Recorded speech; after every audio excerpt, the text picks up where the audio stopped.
Welcome to History Stories Dose, one story 10 parts, subscribe now.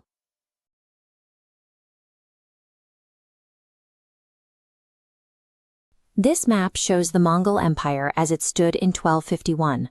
By the time Mongol Khan took the throne, the territory stretched in a single continuous line all the way from the Pacific Ocean to Eastern Europe. It was the largest empire the world had ever seen. The engine behind that massive expansion was highly specialized. Mongol armies fought primarily as highly mobile, horse-mounted archers dominating the open steppes. But Mongol Khan knew that maintaining his grip required pushing the borders even further. He divided the remaining frontiers between his brothers, sending Hulagu Khan to push west into the Middle East, and giving Kublai Khan the eastern command. Kublai's assignment was straightforward, yet daunting: complete the conquest of China by destroying the Song dynasty in the south. The Song Empire was extremely wealthy, its cities heavily populated, and its technology highly advanced. For a nomadic army out of the northern steppes, taking it down was considered a nearly impossible test of Mongol military supremacy. The problem was the land. The flat, open plains of the Mongol homeland abruptly gave way to steep mountains, dense forests, and massive river systems. You cannot launch a devastating cavalry charge through a thick forest or across a jagged mountain range. The environment completely neutralized the speed and mobility that made the Mongol army so lethal. To make matters worse, the Song dynasty defended this terrain with heavily fortified megacities and a massive, technologically advanced naval fleet that controlled the major waterways. For generations, Mongol forces fought exclusively on solid ground. Breaking into a southern empire guarded by water and stone presented a physical puzzle that standard tactics simply could not solve. Kublai Khan realized that burning cities and relying on fear wouldn't crack the south. To dismantle Chinese society, he first had to understand how it worked, so he studied Chinese traditions. He consulted with local scholars and learned the intricate details of the imperial system, intentionally winning over existing Chinese officials. That cultural education drove a massive military shift. Kublai actively recruited Chinese engineers and military specialists to modernize his army's siege weaponry. He then did something entirely unexpected for a steppe nomad. He ordered the construction of a custom-built Mongol navy to fight the Song fleet directly on the water. His ultimate weapon was flexibility. By stepping away from the strict traditions of his ancestors, Kublai adopted the specific technologies and tactics he needed to defeat his enemy.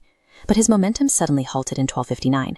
Mongol Khan died during a military campaign, leaving the entire empire without a great Khan. The death triggered a massive succession crisis. Kublai and his brother Arik Boke plunged the empire into a devastating civil war, as both men fought to claim the throne. Kublai eventually emerged victorious. In 1271, he cemented his absolute authority by officially founding a new Chinese-style government, the Yuan dynasty. With the empire unified behind him, he returned his focus south.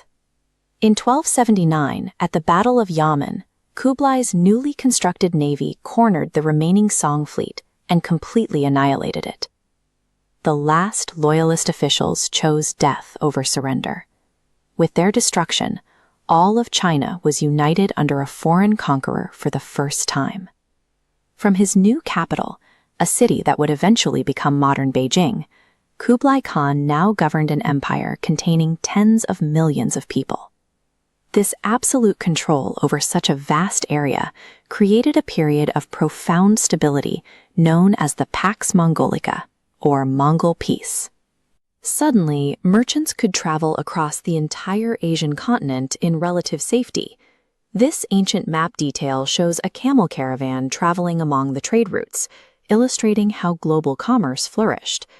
Goods, technologies, and even European explorers like Marco Polo could now safely reach Kublai's court.